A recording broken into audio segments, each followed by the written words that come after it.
to all of you who've joined us for the webinar today.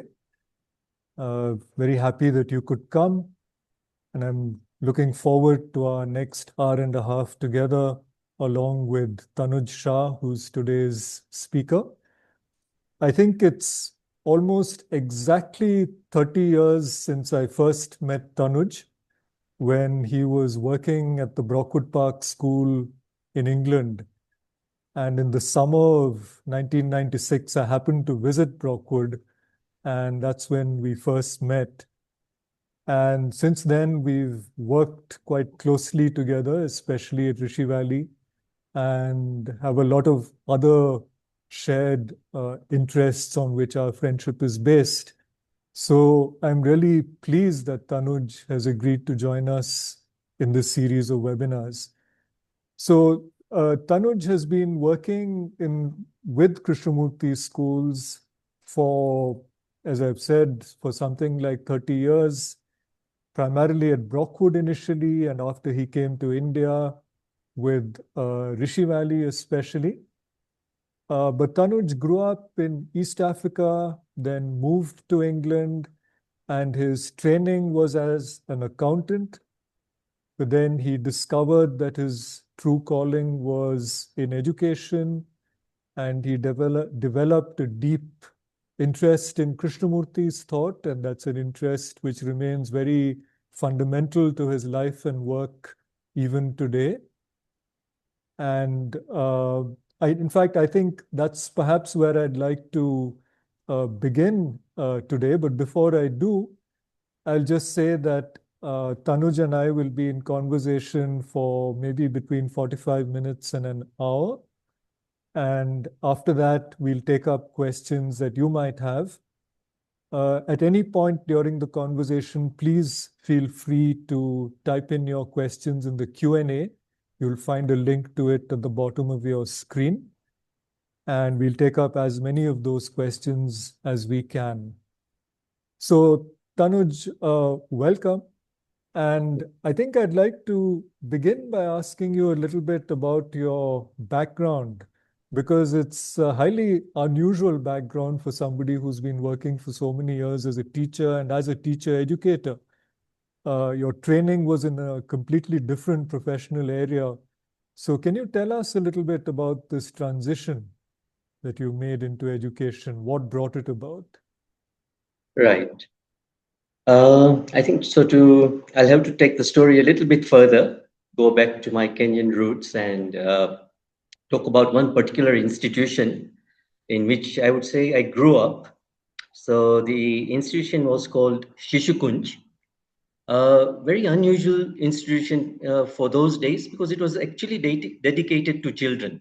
It was sort of very much centered on children, but not a school. So, why somebody would have thought that we need something where we engage children. Part of it, of course, was the diaspora growing up as a Gujarati in Kenya. There was a need to do certain cultural activities, but it was much more than that. It wasn't really just about doing cultural activities. It was really about, I feel, the people who were holding that place, how can we make the world a better place? That was their wider vision, but not in any particular ideological orientation. That was very interesting. Yes, there were people that were inspired by people like Gandhiji, people like Vivekanand and others. The idea of simplicity, idea of doing service to mankind as service to God. So those were certain themes that they held very closely. So I grew up there as a child. Initially, so the day it was typically a Sunday. We would go there, have prayers, play games together. So one was playing games with all age groups together. Then there would be somebody who would come and tell a story with some moral behind it. Then we would have something called kawayat. Those are drills in lazims, dumbbells, magda. We would learn those. Then we would have group games. So similar age children playing together. And all of these were Indian games, requiring very little equipment. Kho, kabaddi, and many, many others. And then at the end of the day, there would be a children's, what they call Bal Sabha, space for children to come up and either perform a song or say a joke, and people anchoring it would also be children. And as you grew through this organization, you were given various responsibilities. You were part of a small group, bigger group, and you were conducting activities. So that's where I began to see that I really loved being with children. I loved playing games with the children. I loved telling stories, and that somewhere I would say was a formative part in my later moving to education as a career. Yeah. So, but then when you came to the UK from Kenya, and you had this experience of Shishukunj, and you made this discovery that working with children was something you loved to do, and then your life took a completely different path. You got into a career in accounting, if I'm right. Yeah. So how did you decide to leave that? And also, if you can at the same time also speak a little bit about how did Krishnamurti enter into your consciousness? Right, right. So moving into accountancy was probably a very natural progression coming from a business family. Not much Right. thought was given to what career I wanted. So it was a very unusual space where there was no pressure for us to really uh, perform in the academic area, Right. and the with the thought that even if you didn't do well in your academics, you'll join the family business, Right. or you would do some, and or if you wanted to do academics, you'd do something that would benefit the business later on. Right. Uh, but yes, so Krishnamurti came again through Shishukunj. So one aspect of Shishukunj was they used to have Wednesday meetings for children who were 14 and over, and they used to Right. invite different speakers Right. and who talk on a range of different themes. And it so happened that two speakers within a very short span of time spoke about Krishnamurti. I One was see. a journalist, and the other was a member of the Theosophical Society of East Africa. Uh, Right. so that really piqued my interest, and I said, right, who is this person? And I went to the Right. public library in Nairobi, Right. and surprisingly, there were two books by Krishnamurti there. So the British Oh. had really kept good libraries back there and stocked, Right. well stocked library. So one was Yeah. Awakening of Intelligence, and the other was Beyond Violence. So Right. this was when I was in my plus two, Right. and I sort of started reading it. And Yes. then as I was doing my degree, I was really beginning to think, is this really what I want to do for the rest of my life? So that Right. question had been really, the seed of it had been laid there at that time. Right. Yeah, And then when you were in England, the move to Brockwood Park, how mm, did that happen? right, right. Uh, so at that point in time, when I was doing my degree, I had visited sorry, no, after finishing my degree, I had visited Brockwood Park. But in Right. between, let me just mention one evening while we were at university, we were watching the news. Yes. And suddenly the news came, the philosopher J. Krishnamurti has passed away. And that was such a Right. shock to me because I had just Right. assumed that he was one of those people who's not really alive. I never Oh, imagined right. that I was Okay. reading somebody who's still going around. Right. And, none of the schools were mentioned in the books at that time. So Right. I didn't even know that there were schools that were run by Right. Krishnamurti. Right. So somewhere I felt, oh, I wish, but I mean, this was in 1986. Yeah. So I wouldn't have even had much time to go, even if because I don't. Yes. Yes. So, for that thing that shook me up, and after I finished my degree, I visited Brookwood Park Yes. to see the place and like the place. But at that time, I didn't know that you didn't require a teaching degree to go and work there. Right. So Right. I continued, with my accountancy, and I was just thinking, what should I be doing? Right. And suddenly, there was a shortage of maths teachers at that time in England, and Right. something came up that said, "Yes, we will pay you to go into teaching. If you go back and retrain as a teacher." Oh, I see. So I took Right. up that job. Yeah. So I think stars certainly align when things, Yes. you start thinking in that right, because otherwise it would not have been so easy. Also, Yeah. convince the Yeah. family, to convince everybody around that now I Yes. want to go into something. Yeah. So that made it easier. I think what you've just mentioned is a common issue that teachers who come with a certain idealism into the Krishnamurti schools face, which is a certain, at times, pushback from families, because especially when their children are trained in some profession, something fairly mainstream, and then they decide to go into teaching, and quite often people don't know anything about Krishnamurti. So, Yeah. but anyway, you did make that shift. And I was just Mm. wondering, as a young teacher going into Brockwood Park, if you can tell us a little bit about what was your mindset when you went there? Did you have a lot of expectations? How did you find it? Right. Yeah. So let me just also mention that before I joined Brockwood Park, I also taught in the state sector in England. Right. So For how many yeah, years so was that? that was for 3 years. 3 years, right. For three Yeah. years, I taught in a school, and before moving to Brockwood Park. Right. Yeah. Yeah. So Yeah. there was a time parents had just come, and we were settling them in London. So it Right. would not have been very easy to move away from London at that time. Right. Yeah. So once the parents had got settled, then that's when we moved.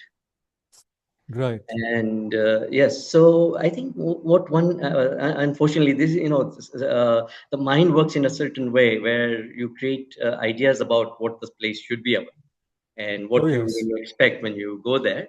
Yes. Uh, but of course, before even joining, one of the things in Brockwood Park is you have to stay there for a week.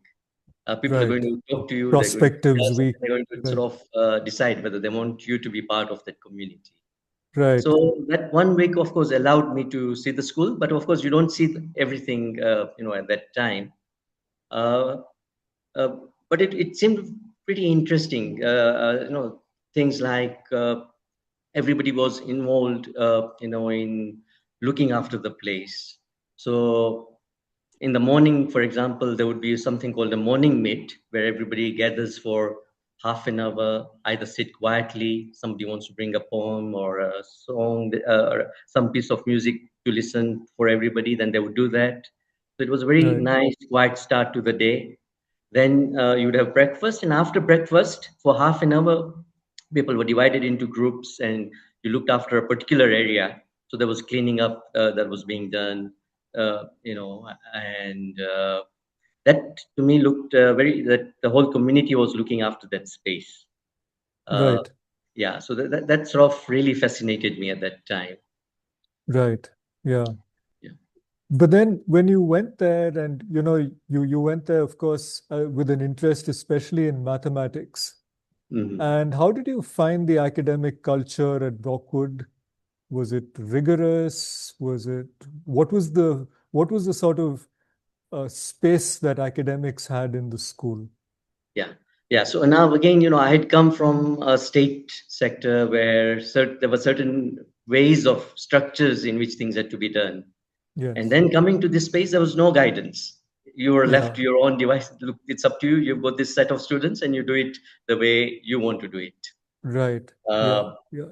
so initially, of course, you carry that, expecting homework regularly, sitting, everything should be corrected and checked and, follow up. And I found people sometimes would not submit homework. You had to keep on chasing them, though they were in the same space. So this idea of, Yeah. very regular homework and regular space was not very clearly defined. Right. Yeah. Yeah. Yeah.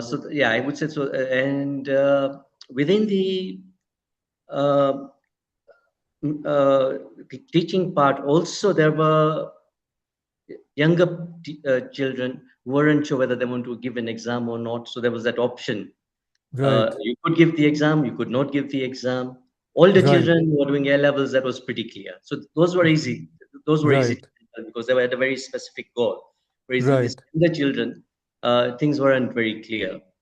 So I must say Right. it took me probably a year and a half to really understand how does one deal with this, because as Yes. one's learned certain tricks of trades in the other situation, nothing is Yes. coming really useful, and very little guidance from the other teachers as well. Yes. In so in some ways I was thrown back at myself to really relook at this and say, what do I want to do? The other Would you? aspect, sorry, Yes, just go ahead. more I wanted to mention was there were Yes, also some courses you could create. So there was one course because many of the children they were scared of maths. So I just created a course called Maths is Fun, completely non-exam course, and many enrolled and found that there were many interesting things one can do with mathematics. So that right. was a really good thing that was provided. Yes. Now, of course, you were fairly early in your teaching career at that time. But in hindsight, just to take up one specific thing you mentioned, which was that there was not a lot of guidance you received in these, just the nitty-gritty of handling classes and teaching them and so on. Do you think that that worked well, or if you were now in charge of, say, a place like Brockwood, would you prefer to do things differently? Or Yeah, any school, doesn't? Yeah, yeah. I feel some academic mentoring is required. right, But I think partly because the time when I joined, also Brockwood had gone through a difficult phase. So that may be right, part of the reason many teachers had left. So maybe they were really short of people at that point in time. So it may right, not have been a conscious thing at that time. right. It just happened that way. Yeah, Yeah. yeah, yeah. And what was the kind of engagement that you found with Krishnamurti? This was about 10 years after Krishnamurti had died. Mm. And did you sense that most of the people who were there had come out of a deep interest in Krishnamurti, and in some sense, the exploration of the questions that Krishnamurti was raising about understanding oneself and so on, that they were quite central to life at Brockwood? Yes. I would say that there was this very strong element of engaging with the questions which Krishnamurti had put up. Right. So there was, say, for on Saturdays, we had a period called care tape. So we would listen to a recording, an audio recording of Yes. Krishnamurti's discussion. And just at that time, I think some of the discussions with the students had been opened up because those students Right. now there was sufficient gap between those students for it to Right. be let out. And I found because I had only read Krishnamurti up to that part, I'd never really seen Right. Krishnamurti, attended a talk, or seen a video of him as well. Right. So listening to Krishnamurti, I found so much humor, so much easiness with which he was dealing. Whereas when you read a book, it comes Yes. across as very stark and Yes. that Yes. things that humor doesn't get expressed in those public talks. That's so interesting. Yes, the humor, and the other thing I've noticed is when you hear him speak, there are also pauses, there's repetition, and it seems to be part of, the way he's thinking through something. He doesn't have a prepared text in mind when he's speaking. Mm, So when mm. you hear him, you can almost hear him looking through something and coming upon something, whereas on the page, that doesn't always come through. Have you Yes. sensed that too? Yes. You get that sense of deep listening that's happening there. Right. And sometimes you find, you get a little bit puzzled with a question where he keeps on at a particular point in time and he said Yes. something and he says, no, that's not what I mean. Right. So then you suddenly understand that the person responding is not really responding to what Krishnamurti has said. It's not Right. that the Right. question, what he said is something different. He may say the same Right. thing again. So those were little bits, yeah, you begin to see what really Krishnamurti is doing when you really hear him. Right. Yeah. Now, just one more question relating to Brockwood, which is the students. It was a fairly small student body, if I remember, maybe 50, 60 students, and most of them older. If I remember, the entry point was class 9. Is that right? Yeah, 14 plus, that's right. 14 plus. Yeah. So, what brought students to a place like Brockwood? Why did they come there? And how did you find the student culture there? Right. So in fact, when I joined, there were only 45 students. There had been a Right. lot of, culling and getting the school back on track at that point in time. Yeah. Um, so it was a mix, right? There were students who were deeply interested. I remember some of them had come from Ojai, who had studied in Oak Grove and then wanted to All be in right. Brockton Park. Yes. Uh, Yes. Then some who had come from Europe with having whose parents would have read Krishnamurti and would have sent Right. them there.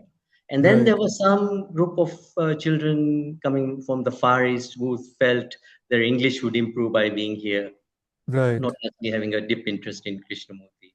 Right. So Yeah. there was a mix of these groups, but the ambience and the environment was deeply Krishnamurti was spoken quite a lot.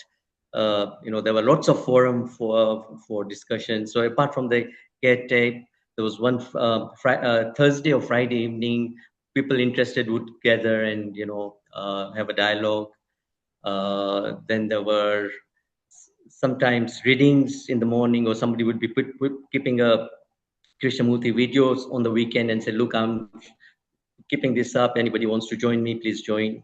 So Right. there Yeah. were a number of different forums through Right. which one could interact. Right. Yeah. I mean, it's this fascinating. And if there's time, we'll come back to Brockwood. But then, of course, well, how long were you there, Tanuj, at 3 Brockwood? years. We were Three in Brooklyn years. 3 years. Right. So anyway, at some point, you made your way to India and eventually to Rishi Valley. And can you tell us a little bit about that movement? I mean, what brought you to India and eventually to Rishi Valley? Right. I think India is probably all of you, who used to come on the exchange program to Brockwood and Right. talk a lot about India, and we were really Right. fascinated. Right. I had been only once to India when I was 16. Parita, my wife, had never been to India. So we Right. were really, thinking, India seems so fascinating, so interesting. Really, we Yeah. should visit. Uh, Right. and we said 1 month, during the summer break, we will go there. And we said, Right. no. At some point, we felt it won't be enough. Right. So, because we also wanted to trace our history, our grandfathers had been from Gujarat, and we wanted to understand which places they had come from.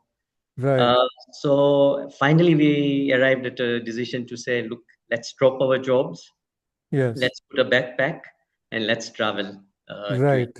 Yes. as a very open-ended things, and let's also visit all the KFI places. That was also Right. the other intention. Yes. Yes.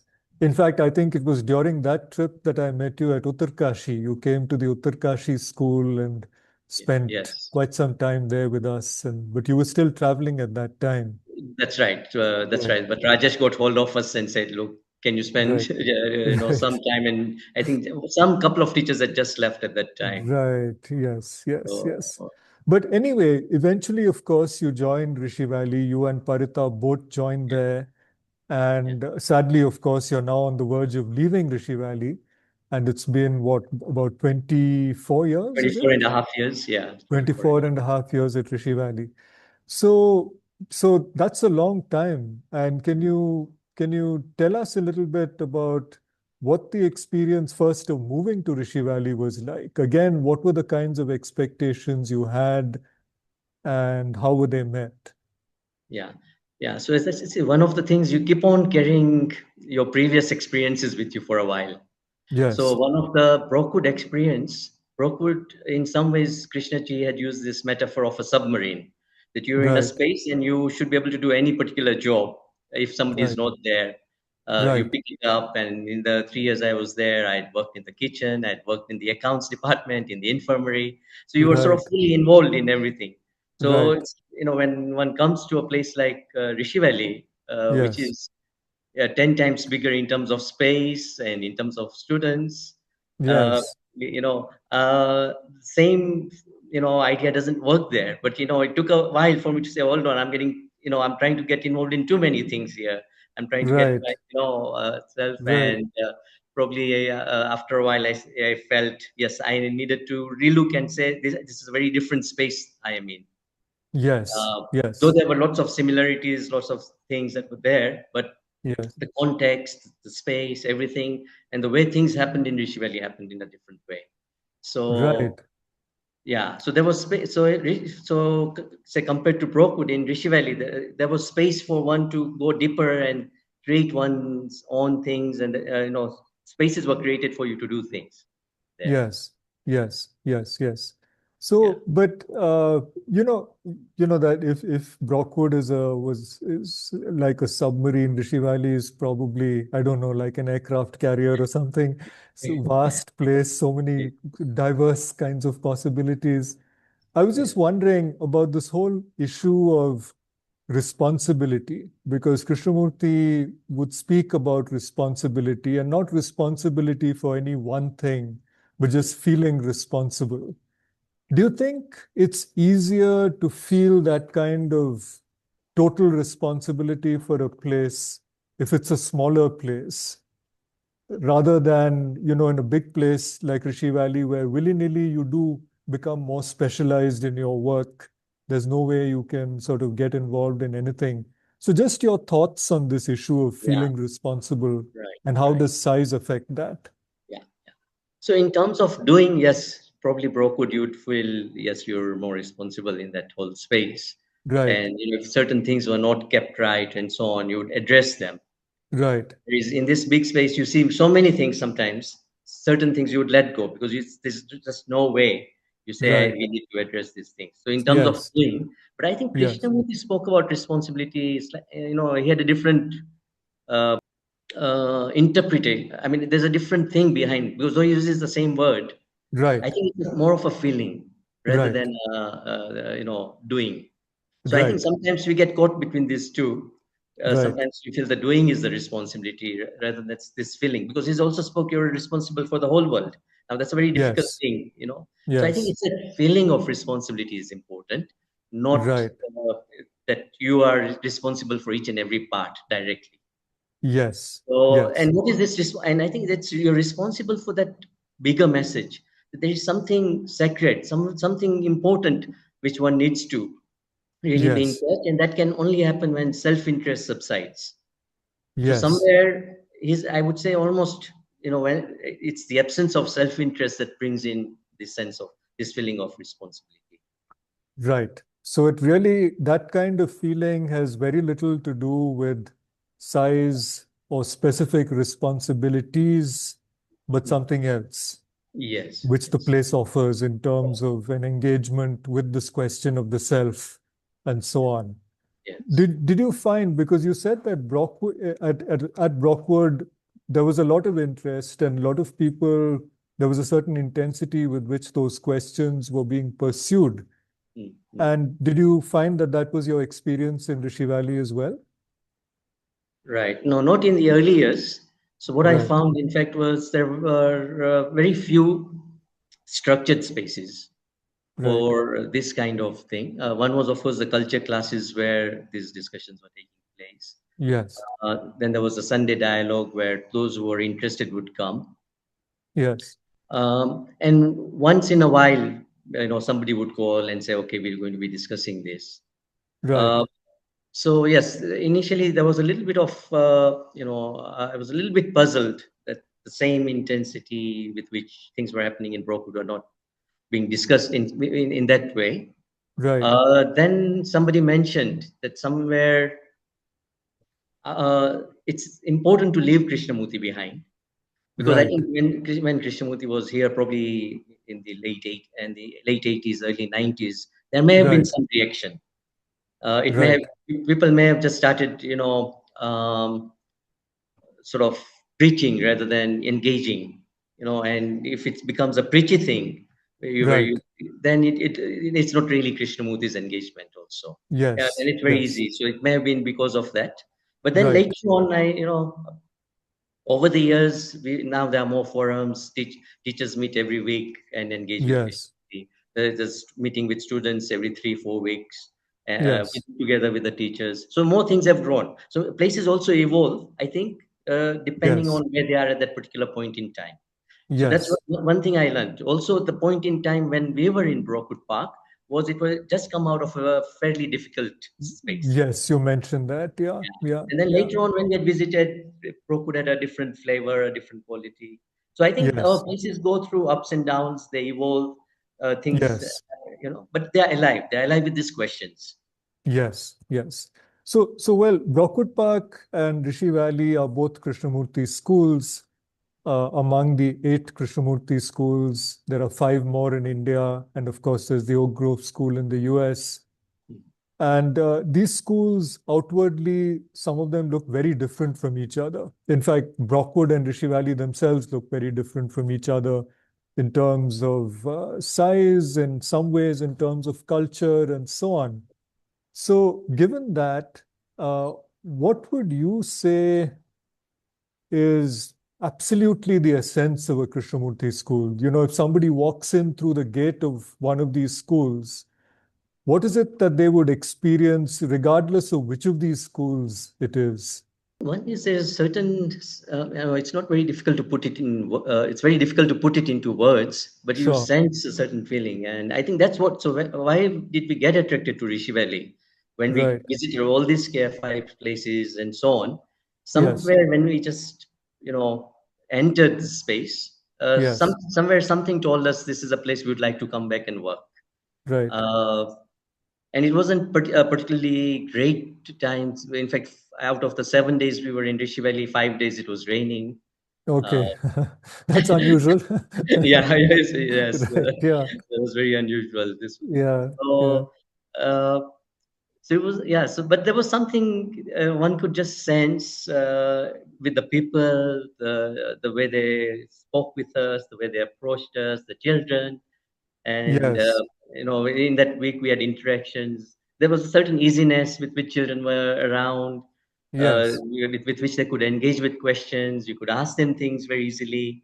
Yes. So the relationship, at all levels was very easy. It wasn't like, Right. in certain places you go, you don't know, and especially you've not been in that space, you don't know how to start off. Whereas in this Yes. spaces, I don't think you find that. You find very easy movement Yes. into our spaces. Right.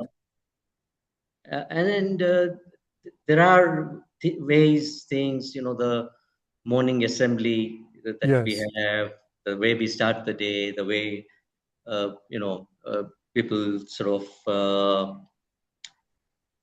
but the way people speak to each other, the way people Right. resolve things. Uh, Yes. yeah. The spaces maybe for silence and Hmm. the other thing which occurred to me is that all of the Krishnamurti schools are located in very beautiful Hmm. natural surroundings. And can you cast some light on that? Why is that a coincidence, or is it something that's at the heart of the Krishnamurti No, no, schools? yeah. So sorry, I forgot. Yeah, I felt it's very much at the heart of all the Krishnamurti Okay, schools.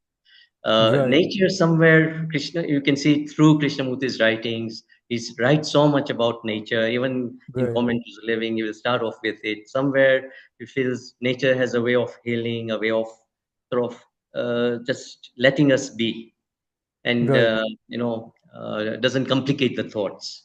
It right, doesn't add to anything to the thinking that's already going. right, So there's a very right, natural way in which you quieten down in these spaces. So right. See, so Krishnamurti, I think he was very much centrally involved in choosing Rishi Valley as a place. yes, Banaras, he was very clear where it wanted it to be. yes, Uh, so even Brockwood Park, he was very central in choosing it. right, yeah, Yeah. yeah, yeah. So there clearly are some striking similarities in these schools, regardless of where they are, whichever continent and whichever part of India. Um, but at the same time, the schools are also quite distinctive. There isn't a template that defines the way these schools function. From school to school, you go, and things are done a little bit differently in each school. How do you see that? Would you say that it would have been the schools would have been served better if Krishnamurti or somebody had defined parameters a little more clearly, which gave each school some kind of structure, or how do you see that? No, I think it's very difficult because things Right, are contextual. As I right. mentioned about Brockwood Park and the a space there where he used the metaphor of a submarine, he could not have Yes, done the same here. He could not have, because it was a small space. And he right. sort of worked in a particular way with the teachers there. So there was, I think, also sensibilities of the people. There are certain Western sensibilities there. So, for Right. example, in Rupa, he would be challenged quite a lot, very Right. directly about certain things he would say. As in Right. India, there was even difference people would, speak to him. I would give an example. Once he had mentioned to. Tanuj, I'm losing you. I think there's a connection issue. Aishwarya, can you hear Tanuj? Okay. Sorry. Yeah, I Tanuj. got- Okay. Was there some problem with your network? Yes, I don't know. Everything seemed on, but some of these unusual things which you can't even identify. Yeah, yeah, yeah. Why? So where Yeah. did you lose me? I'm not Uh, sure what was the last thing. yeah, we were speaking about on Rishi Valley and on gosh, our conversation had No, been, the we were template. talking You were about a talking about the template, template. no, of I'd Krishnamurti. asked you the question Right. about whether there should be a template of some kind, Yeah. Yeah. whether that would help, whether more definition would have helped. Yeah. Yeah. Okay. So So if you could yeah. respond to that, yeah. Yes, yes, yes. I think one of the problems. So when we take Krishnamurti and try to say what is he thinking and putting it, I think is a very wrong approach. Personally, I feel that way because he's Right, really expecting us to work things out for ourselves. right, So the basic, and he said enough. There's enough things is spoken about, enough things, and we really need to work it out as a group of people. It right. can be based on, or Krishnamurti said we should have done this, Yes, we should have done that. Then you get caught. So you get caught in the details. Then yes, you miss the mark. And there are absolutely. times when people have said, "Look, you're not walking you're not walking the talk," and I Yes, think that's not a very valid criticism. right. Yeah, yeah, yeah. So what is he really saying? So I feel what he's really saying is basically, if we, look and examine at the what's happening out in the world, the Yes, conflict, the things, and all that, is really yes, coming through an inner psychological structure right, of our mind. We all, and that's what's creating the society. right. So unless we can see that connection between Yes, what's happening in us and what's happening outside, right, uh, and when we actually see, then we're really out yes, of that, and then we're in touch with something different, which is beyond thought. And that right, is really the prime intention of these places, really. How do we really get there? right, So, right. earlier we were mentioning that there are spaces to be quiet, spaces to be Yes, silent, spaces where yes, thought can be slowed down sufficiently for it to be observed. yes, Uh, so spaces for questioning and yes, inquiring, yes, uh, you know, yes, that some of the beliefs, that may have got whole without us even knowing about it, they get opened yes, up in a dialogue. People sort of, and yes, especially our ability to listen to others. So all those are, I think, very important. yes. So those Uh, are the living human challenges of a school. And when you spoke earlier about having a space where teachers needed to come together and work things out and see from moment to moment what was necessary. I mean, the spirit of that is quite challenging to maintain because, of course, what happens is over time, a school does create or evolve structures. And I think one of the areas one has to be very watchful of is one's relationship with those structures because structures are created for good reasons and become convenient. So at some point the structure might actually take over if you're not sufficiently alert.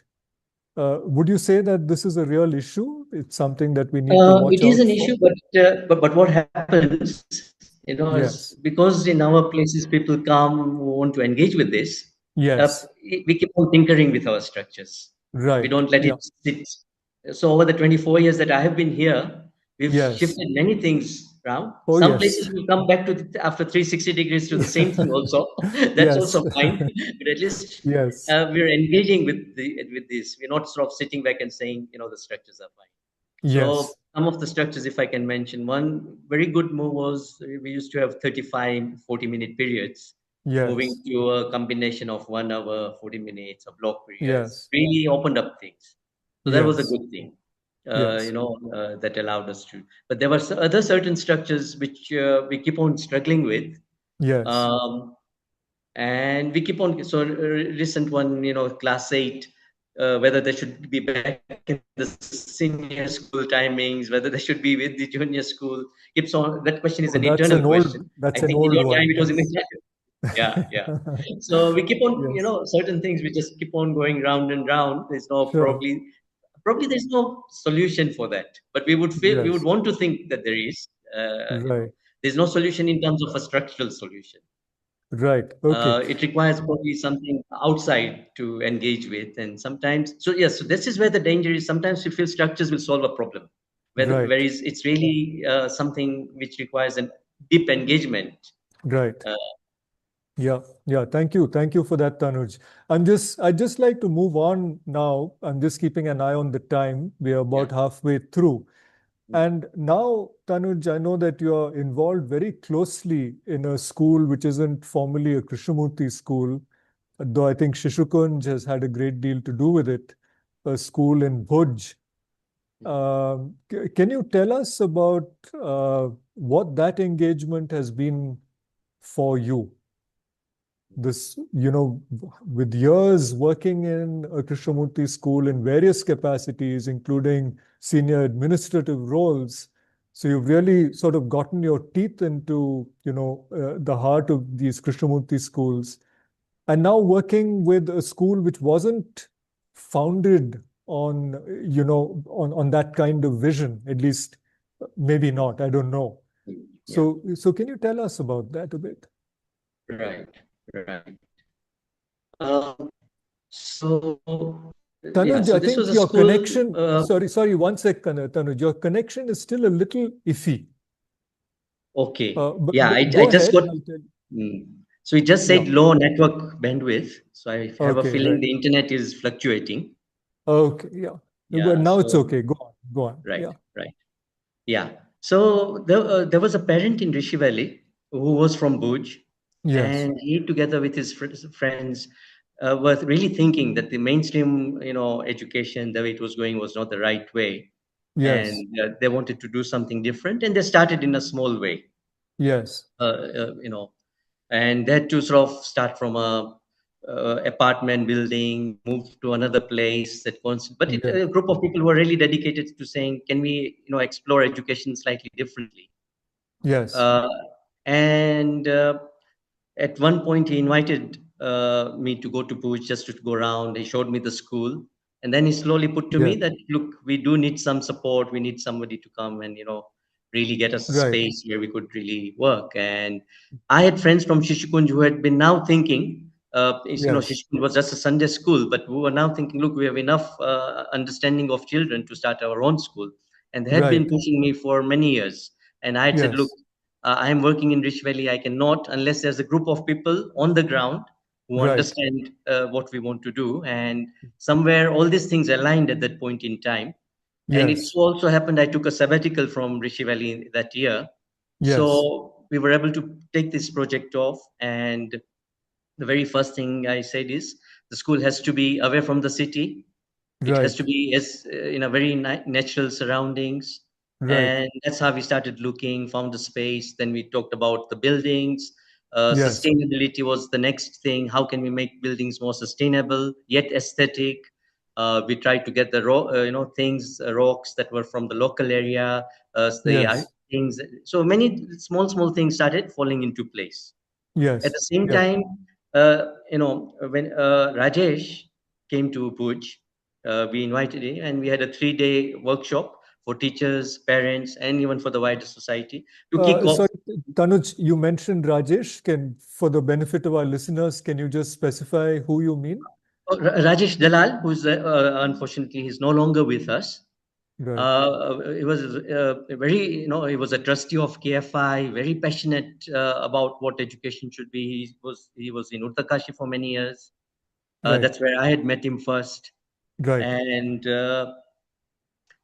he sort of came and, in some ways, I would say, started the ball rolling, Right. in that particular direction for us. Right. Right. because you needed certain, somebody with certain stature to help you to move in that direction. And that he provided, and the Right. engagement. And from there onwards, I was able to follow up. He would have come Yes. more, unfortunately, a few months after that he passed away. Right. Uh, Yeah. yeah, Yeah. Yeah. and we brought in, lots of what we, many of the elements that are there. So my Yes. experience with Prokut Park, my experience with Rishi Valley, the morning assembly, the format in which it's done in Rishi Valley, we brought that into the being. Uh, Right. the, yeah, and then the engagement with the teachers. So we took Yeah. up all these questions. The only difference was I was not using Krishnamurti as a person to talk about Yes. so much. Yeah, Right. Yeah. Yeah. but, But yeah, please. Yeah. but of course, in say places like Rishi Valley or Brockwood, many of the teachers come there with some kind of sense that this is a place where they're going to have to be asking a lot of questions, explore things, find out for themselves. Uh, Presumably, the teachers you have in the school where you're working don't come with that kind of mindset. They're probably, I would imagine, they're more like professional teachers, maybe early or later in their careers. And they're perhaps used to having certain kinds of templates and all of that. We spoke about that earlier. Whereas you also mentioned that for you, at the heart of a Krishnamurti school, is this space for open exploration, for people to work together, find out what would be the right thing in any situation, and so on. So, have you found that this is a significant kind of gap that you're having to address? That people are expecting direction of a certain kind, whereas you have a different way of looking at education? Yeah. No, so over time, they have the. So since we've engaged with these questions, we took up some of the easy questions first. Yes, So one of the first one was the mode of assessment and the reports, and how children, and the comparison and competition, yes, and they began to see that fairly quickly, the yes, impact, the way it was. So it started off there, but we slowly, the questions about image making, observing ourselves, yes, so all those questions slowly started percolating. Some yes, of our teachers attended the TEP, our teacher education program, yes, and slowly that, and then we have created certain structures in the staff meetings, where something called an open forum, where teachers could put up things which were difficult, yes, where we would listen to everybody, things that were, which say were not working with another colleague, or which things have happened. So slowly that kind of listening, building up stamina, understanding started right, sort of, coming through. But yes, but I would say it's not for everyone again. So yes, one of the things, what I have realized, or not, I mean, what I have come to terms with, is that in any particular place, even if there are five people who are really committed to what Krishnamurti is saying, that's sufficient. Then the ground is right, created. So, for example, now yes, when I go and have a culture class with any particular class, I'm able yes, to bring up these issues very easily. They're able to right, engage with them.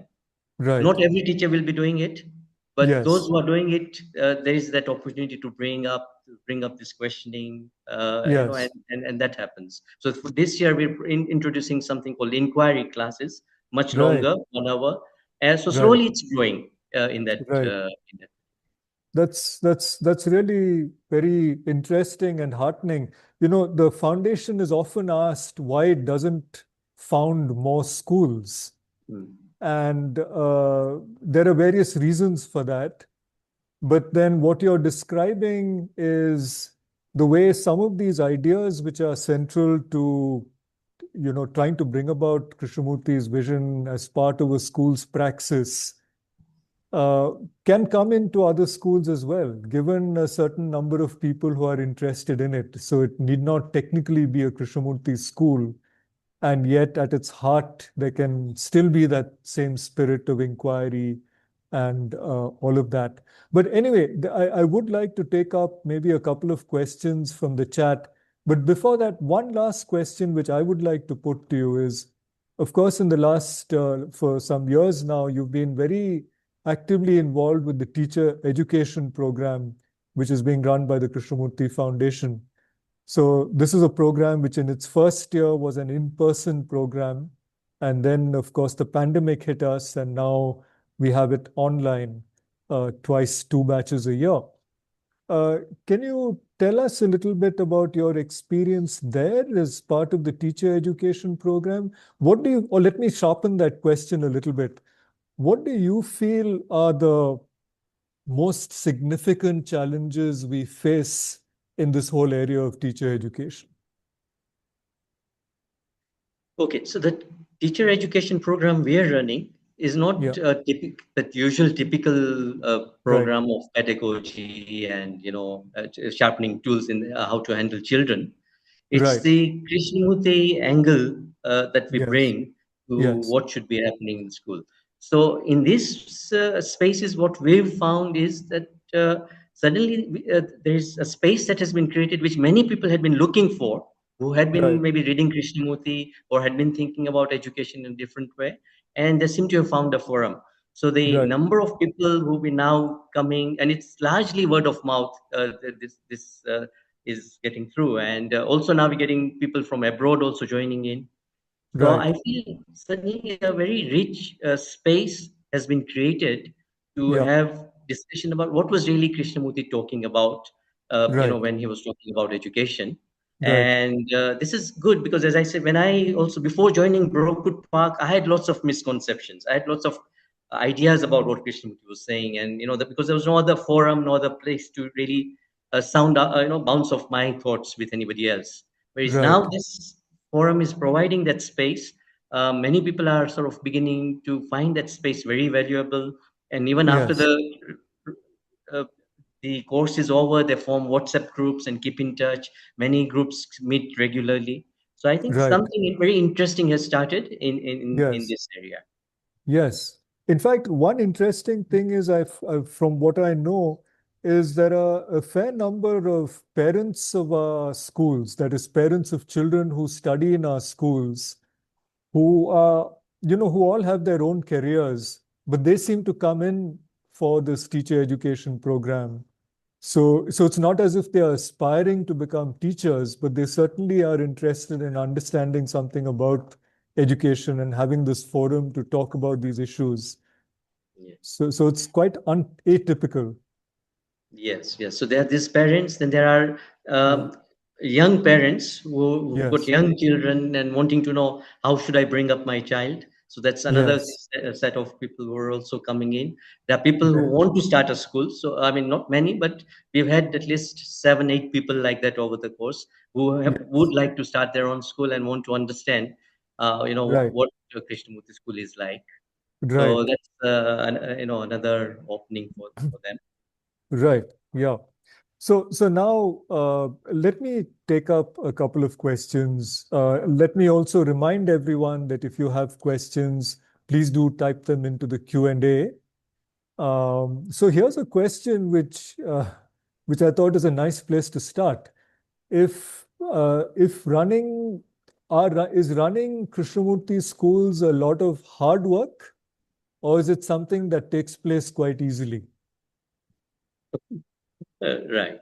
Um, let me put it the other way. Running a mainstream school is more difficult. Is Uh, that run- so? yeah. Okay. Because now since I've been traveling quite a lot, meeting with lots of Yes. people, uh, Yes. the kind of expectation there is out there in the mainstream Yes. parenting body, in terms of Yes. academic and so on, puts Yeah. undue pressure on the management and the teachers because children are Yeah. children and their capacities are limited to whatever capacities they are.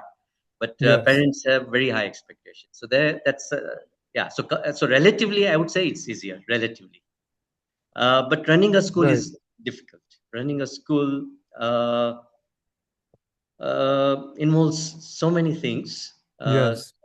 so many, so there's so many operational things to look into, Yes. um, from which board, which exams, where this whole range of questions that keep on coming at us, Yes. students managing their issues and their things. the teacher body, the Yes. relationships and things that keep on, as we say, Yes.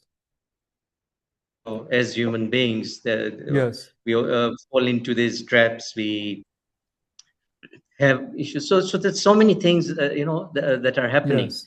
So it is challenging, but in some ways, I would say it's easier in Krishnamurti schools because we work more as a Yes. team. There's a group of people holding the place rather than just the principal and vice principal, which would be the case in many other Right. schools. But let me, I would say, yeah, go yeah. ahead. Oh, sorry. Go ahead. No, you please go ahead. Yeah. No, so I was just going to say that this group of people working together Yeah. and holding it, so different people can pick up different balls. You don't. So it's not all just on the principal to address a particular. Right. But let me, just for the fun of it, be the devil's advocate. Working together is a messy business, especially where hierarchies are held lightly or hierarchies are absent. Wouldn't it be easier, where you have things very clearly defined? You know who has to take the decisions, nobody questions those, so things get established and then that's it. You just keep working as per that. Right. So issues, yeah. So in certain areas, right. Yeah. So where it becomes very messy, for example, when we have to ask somebody to leave the community, Right. leave the school, Right.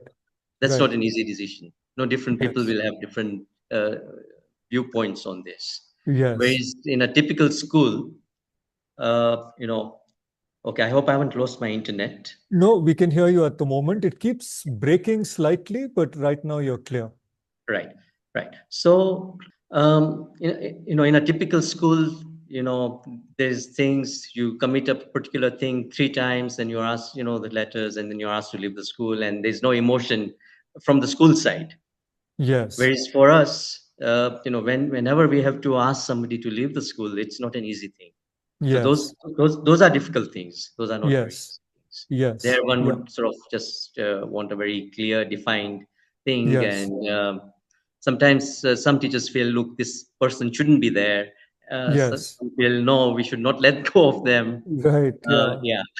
so Yeah. so that's an area which is not very easy. But when people start working together and listening to each other, you Yes. produce some very good energies also. So when that Right. starts happening, you find that you're able to do more than the sum of all your parts together. So that's one thing I That's, actually left out.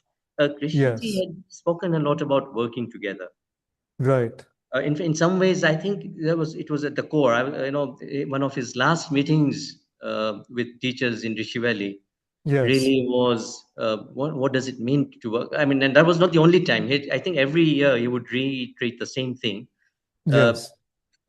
and in a very different way of looking. And so working together was not creating a curriculum together, not sitting together, but it was basically, I think what he was saying was working together meant no self-interest. Right. Yeah. Now that's a very, very big, tall order, very big, Yes. tall order. Yeah. Yeah. So the only value that comes from this is, I would say, humility. That many Yes. a time, yes, will work, but I have to hold my opinions lightly. I have to hold things, Yeah. sufficiently lightly because I could be wrong. Yes. There Yeah. could be an element of self-interest in that. So the Yeah. only value, in fact, if I were to look at, if normally we don't talk about Krishnamurti in terms of value, but if there was one Yes. value which would really help is humility. Right. Uh, Yeah. because the self has a way of deceiving itself. We have Yes. lots of blind spots. So if you could Yes. understand that, then this working together, when it really starts happening, Yeah. uh, wonderful things happen in that space. Right. Yeah. Now let me ask you a question which gets down to some of the, brass tacks of a classroom. So here's a question. Apart from the broader culture of the schools and the relationships that reflect the teachings of Krishnamurti, how do Krishnamurti's teachings create a learning environment inside the classroom? For example, how is a science lesson taught differently in a KFI school compared to a traditional classroom? We have a couple of. So one is, we don't make learning as a burden. We don't just throw knowledge. We try to Right. see, if they can derive things, they can see things, We try to make it more practical if it's a Right. science class and learn Yes. from that. But I think more important than it is the relationship with the teacher.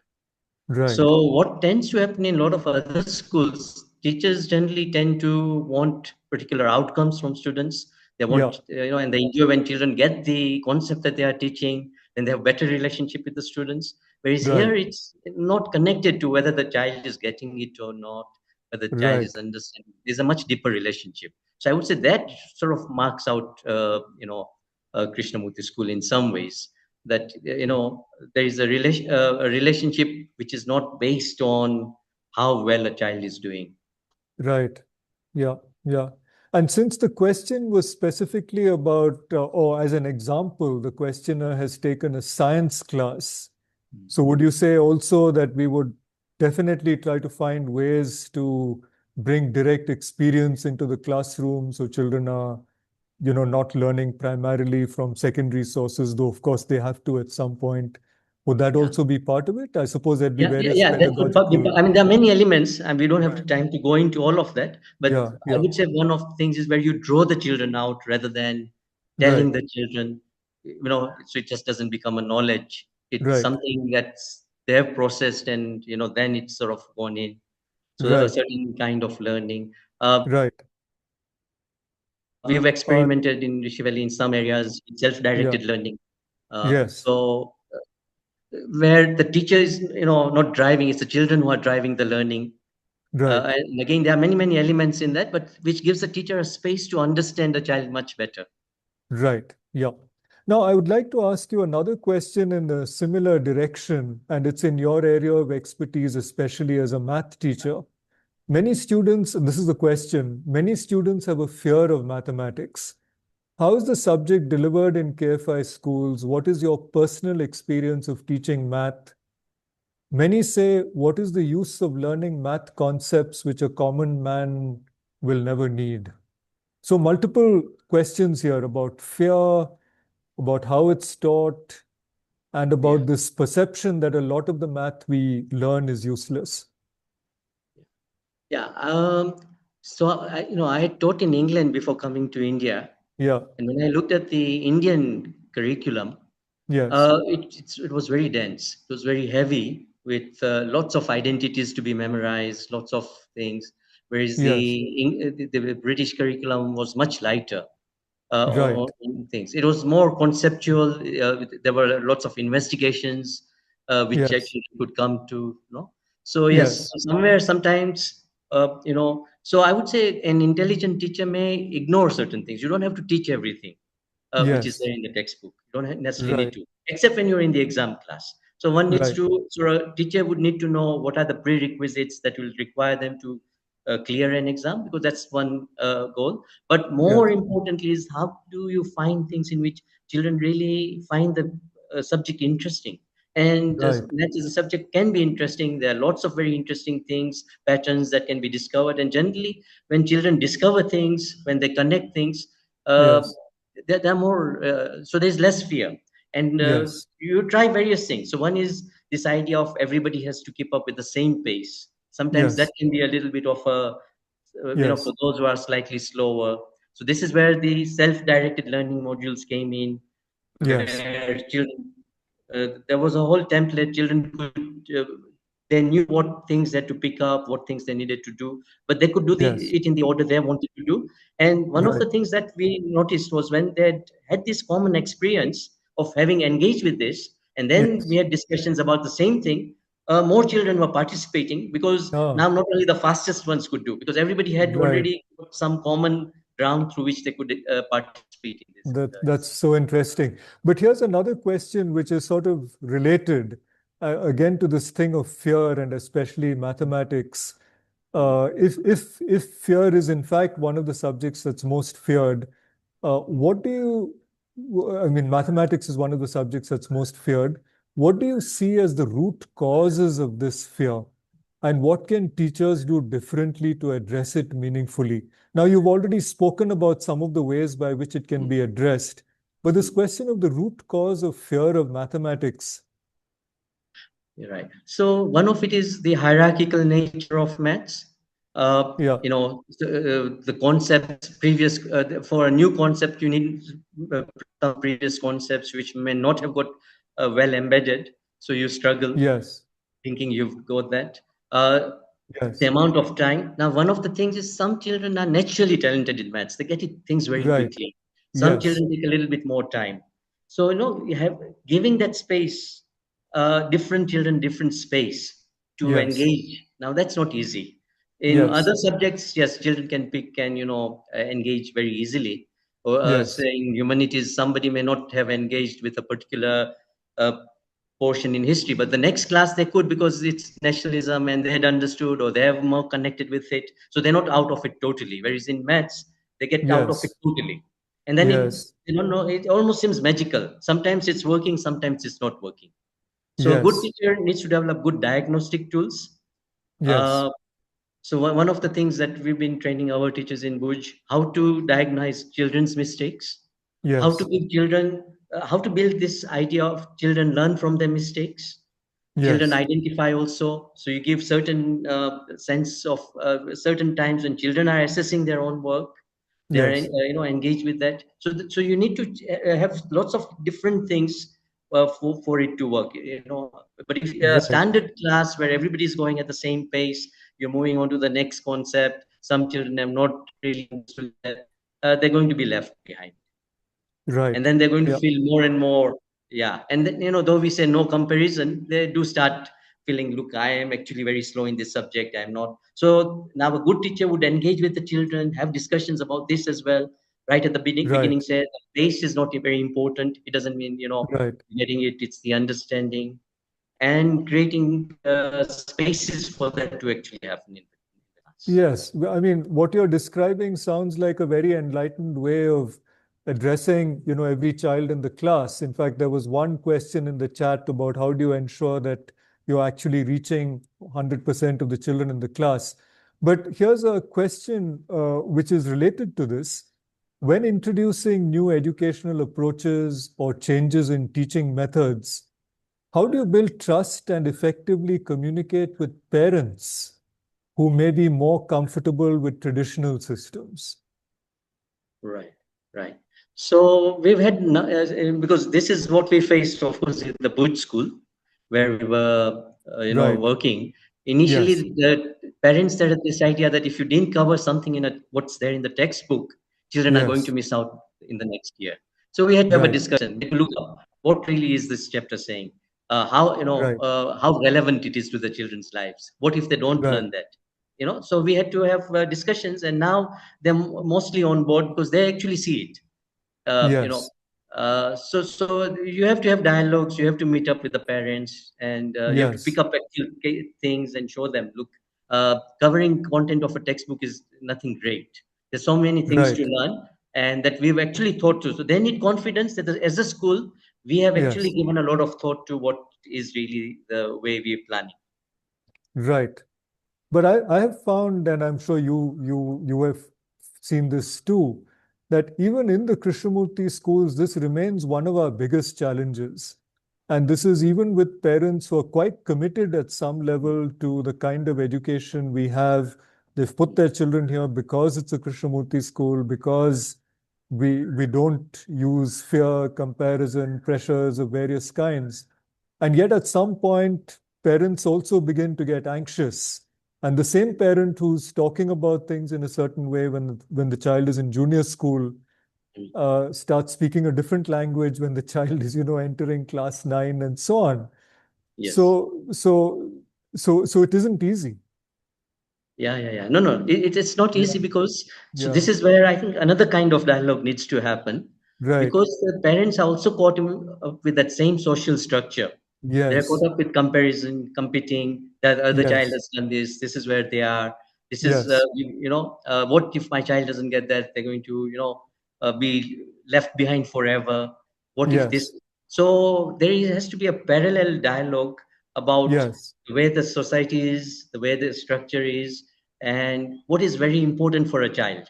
Right. Really, would you want a child to be really resilient? So in one of the things I've been using the three very good Gujarati words.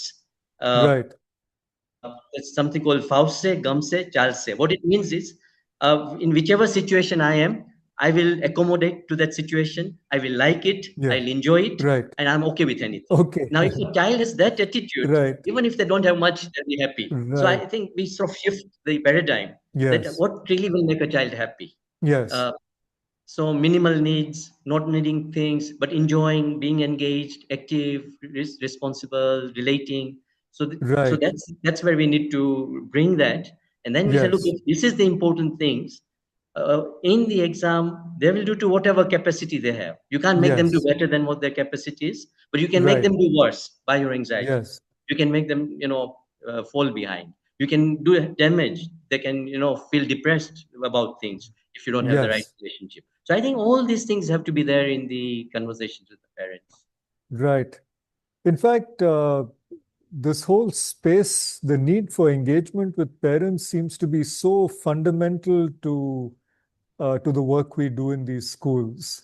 Yes. Otherwise, you have, both ways. Either the parents try to run the show Mm. with all of their pressures, or they say, you are the experts, we leave it to you, whatever you do is fine.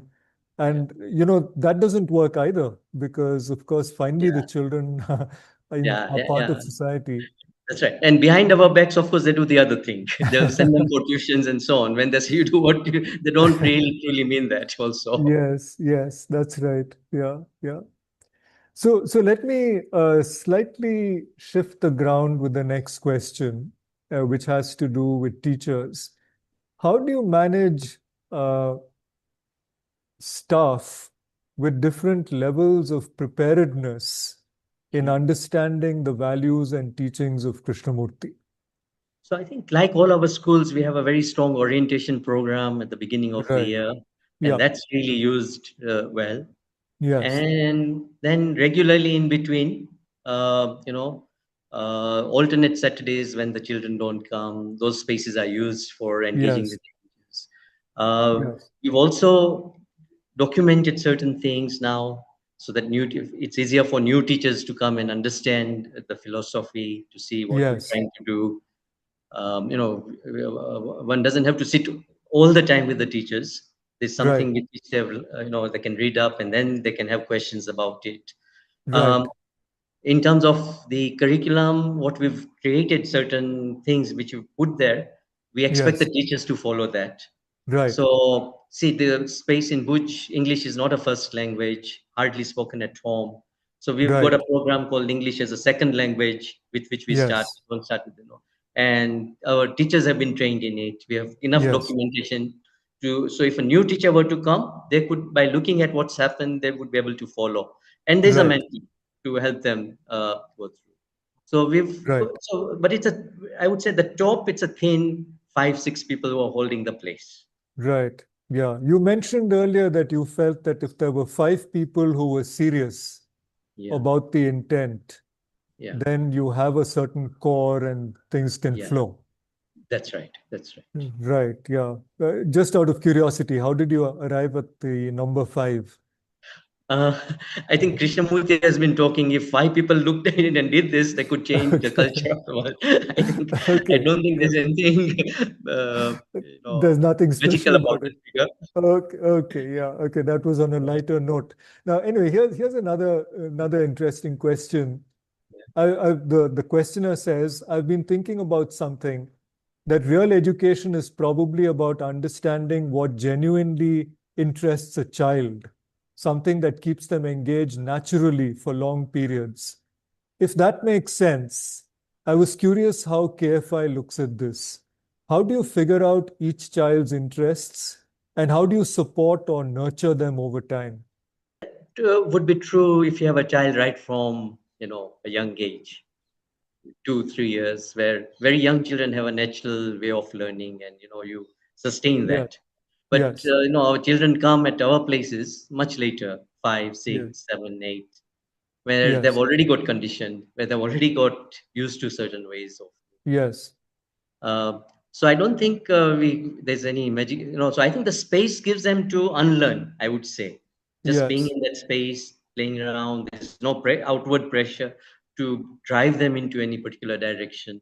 So one Yes. has to give that kind of space, and then there are of course lots of opportunities to engage, with the Yes. arts, the crafts, the musics, the Yes. drama that happens, and somewhere something connects with the child, Yes. and something will happen. But one has to be patient. Sometimes nothing connects. Yes. Also, it may also. So it's not like we're getting every child to be able to connect everybody. I don't think that's been the Yes. case. Yeah. In fact, I've sometimes seen that this itself can act as a pressure point for a child because, we talk about finding out what you love to do, Mm. and that becomes something that children, of course, gravitate to things that they love to do. But the moment you sort of verbalize it, it Mm. becomes, okay, now what is it I love to do? And then children don't quite know what to make of that question. So it Yes, has to yes. be a much subtler, gentler process, I think. Yeah, yeah. Because I think really you only get to know what you want around the age of 20, I feel. But by that Probably. time, it's too Yeah. late because you've already made so many choices. Uh, Right. Yeah. Yeah. so we encourage children to take a year out after school, explore Yes. things. I think that's always a good idea. Right. Yeah.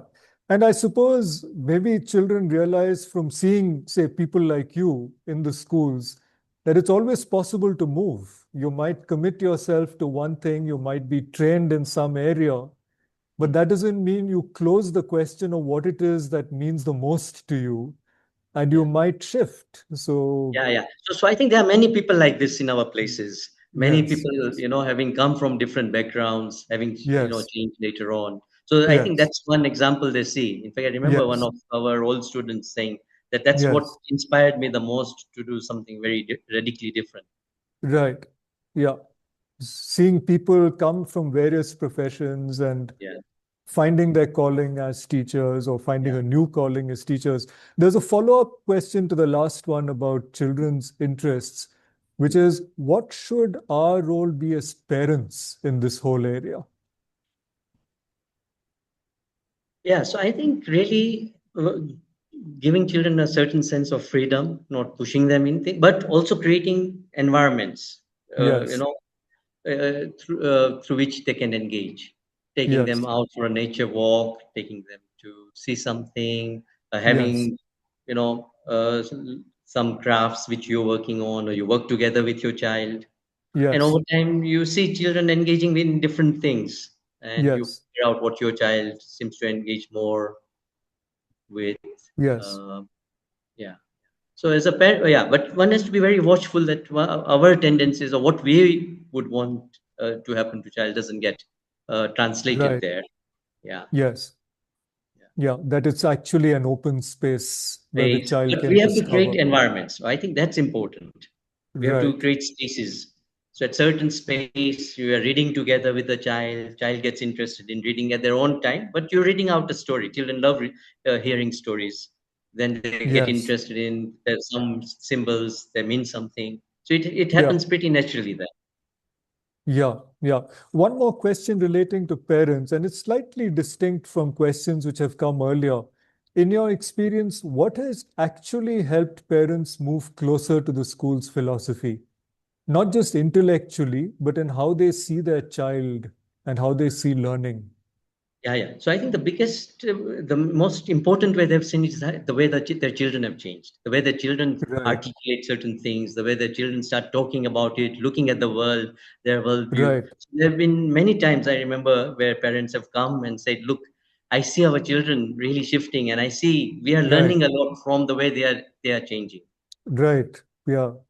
Yeah, I mean, just again on a lighter note, I think some of our children, especially those in a full boarding school, sometimes when they go home, they become somewhat judgmental about a lot of things at home because about, the lifestyle at home suddenly seems excessive, seems wasteful in some ways, or, they look at their former classmates if they've come from other schools, and Hmm. their former classmates are a lot more on gadgets and that kind of thing, and our children become a little bit, Yeah, you yeah. know, Yes, that attitude, the holier than thou kind of thing can yeah, come. that can also Yes, come in. yes, Yeah, yes. yeah, yeah. But of course, there's a positive side to it too, as you were saying. Yeah. and parents, when they're open to it, see these shifts happening in their children's lives, which is something very rich. Yeah. Now, I'm not sure how many questions more we can take, but here's one which comes up, I think, in one way or the other very often. And the question is this: have you come across any student from a KFI school who found it challenging to engage with wider society when that society is shaped by very different educational experiences? Yeah, I mean, see, most of them do struggle in the beginning Right. when they leave Rishi Valley. Yes. That's the common experience. First six Right. months adjusting, understanding, until they find us, a way in which to Right. be.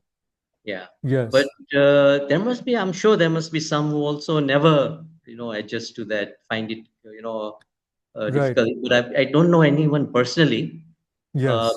I'm sure there must be some of that kind as well. Yeah. Yeah. Yeah. Yeah. I think in some ways it's probably related to, our last thing that we were talking about, which is that children, when they go home, they sometimes find that they have moved in some Mm. ways and they start questioning things at home. Now, it's one thing to question things at home, but you get into a college environment and you're part of a peer group, and there are many things which others are doing you're not comfortable with, and you feel a little bit isolated and so on.